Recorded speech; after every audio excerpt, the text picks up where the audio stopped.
Olá, pessoal. Hoje, meu nome é Divanira Leal, sou professora de ciências e hoje estou aqui para dar uma aula para vocês sobre o tema da aula de hoje é vírus. Então, o que é que vocês pensam quando escuta a palavra virose, vírus? Vocês podem pensar que é vírus do pendrive, do computador, da internet.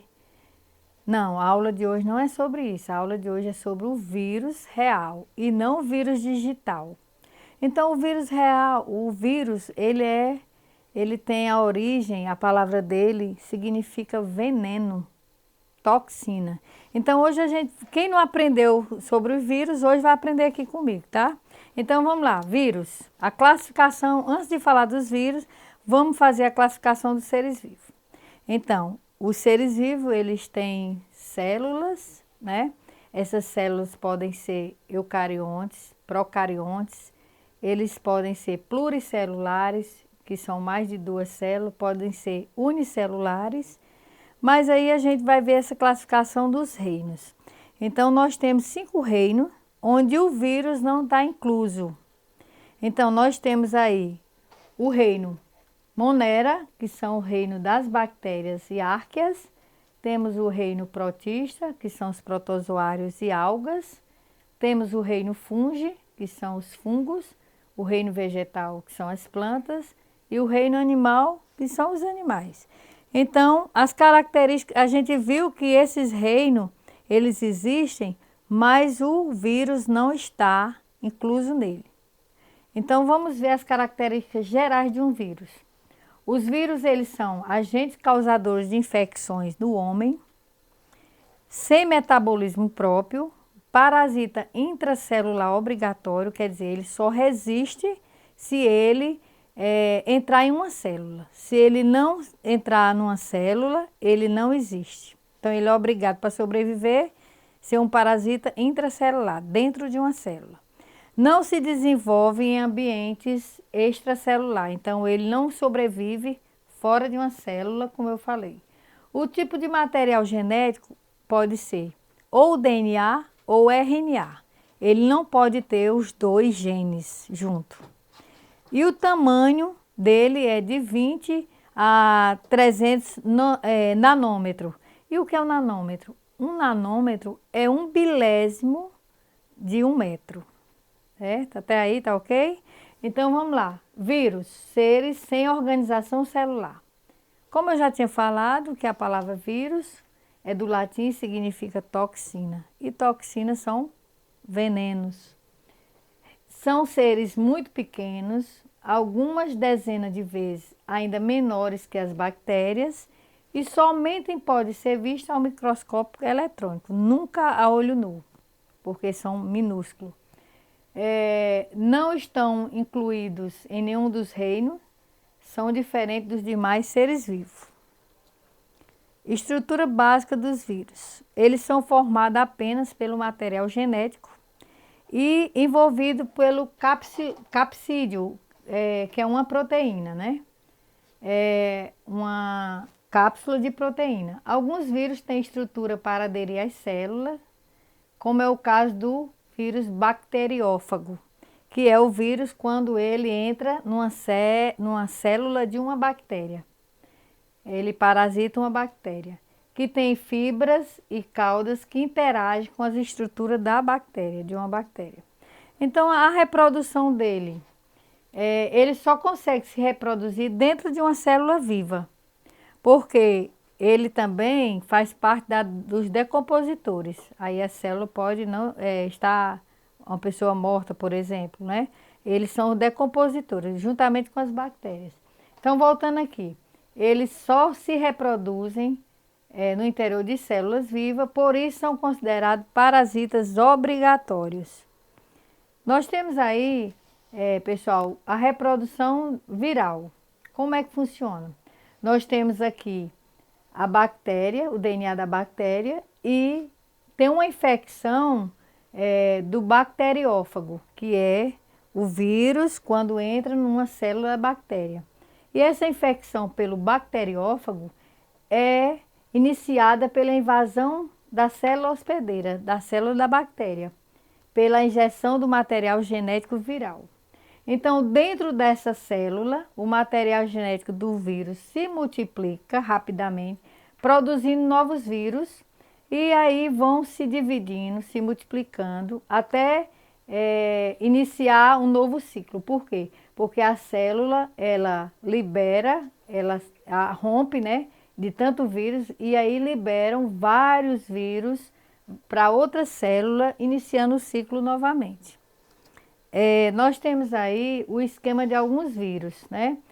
Nós temos o primeiro lá, HIV, que é o vírus da AIDS, o vírus da hepatite B, ebola, bacteriófago, que a gente acabou de falar, o vírus da raiva, o vírus da influenza, que é a gripe H1N1, temos o adenovírus, papilomavírus, que é do colo do útero, temos o rotavírus e o vírus do herpes simples.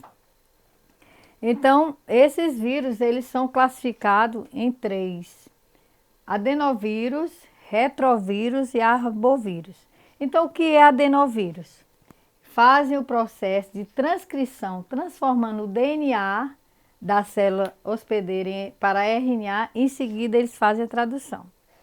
O retrovírus é formado por RNA viral a partir do DNA de uma célula hospedeira, de onde ele vai parasitar. E o arbovírus são os vírus que inseto transmite, como por exemplo o da febre amarela, a dengue e outros vírus. E nós temos aqui algumas doenças virais, como por exemplo dengue, hepatite, raiva, catapora, varíola, sarampo, febre amarela, HIV, e tem o coronavírus e outros, que a gente vai falar um pouquinho sobre o coronavírus depois. Nós temos a imagem aí de um esquema do vírus da gripe, do H1N1, o material genético e as proteínas. Esse é um capsídeo que é formado por proteína e tem essas espículas. Então, ele não é como um ser vivo, que tem um núcleo, citoplasma, membrana plasmática. Então, ele é diferente de uma célula animal, vegetal. E a gente tem o coronavírus, que é o vírus que está nos deixando em casa, né? Esse novo vírus, que é a doença, é o Covid-19, ele é responsável por causar infecção respiratória. Só que, além do novo vírus ser recente, que ele foi descoberto no final do ano, dia 31 de dezembro, na China, nós temos os principais sintomas: febre, nariz escorrendo, dor de garganta, tosse, a dificuldade de respirar. Também tem a história do falta do paladar, né? Então diz novo coronavírus por quê? Porque essa denominação, que ela já é conhecida desde 1960, já existia os coronavírus. Então eles são parasitas intracelulares, que é comum, que causam problema respiratório em humanos e animais, e desta forma diversos outros coronavírus já foram identificados pela medicina ao longo do tempo. Então, as formas de contágio do coronavírus. Como é que a gente pode ter esse contágio? Então, pode ocorrer de diversas formas. É o parasita intracelular do corona. Ele pode ser transmitido pelo ar, por meio de tosse, espirro, contato próximo com pessoas infectadas, né?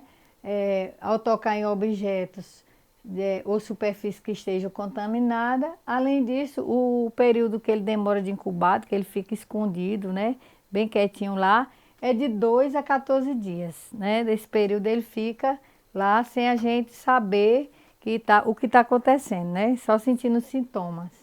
Então eu trouxe para vocês como a gente pode prevenir as doenças, né? Do trato, no caso do vírus. Vacina, como a gente falou do coronavírus, ainda não existe.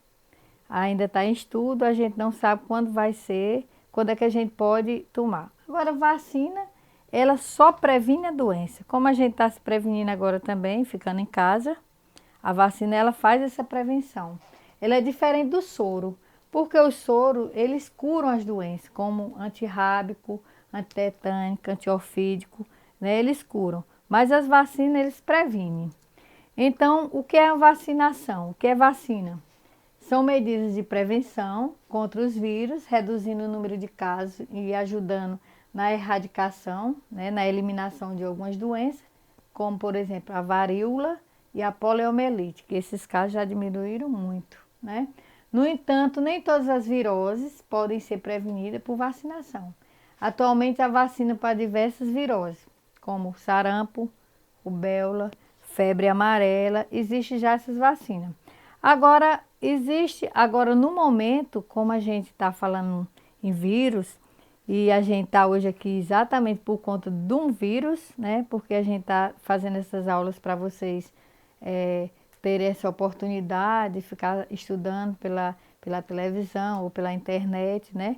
Então esse vírus, todo mundo está contra ele. Então a prefeitura, ela tem uma central de orientações, onde antes de você pensar em sair de casa, você poderá ligar por 3218 9214 para ter mais informações, porque às vezes a gripe, o resfriado é muito parecido com os sintomas, né? E aí, para você não estar saindo de casa, né? Você tem que estar usando máscara, álcool gel, muita higiene e se prevenir. Então, eu digo a vocês, aproveitem para estudar em casa, aproveitem essas aulas que vocês estão tendo aqui, né? E fiquem em casa. Então, até a próxima aula. Espero que vocês tenham aprendido algo, né? Tenha acrescentado algo para vocês. E fiquem com Deus e até a próxima aula.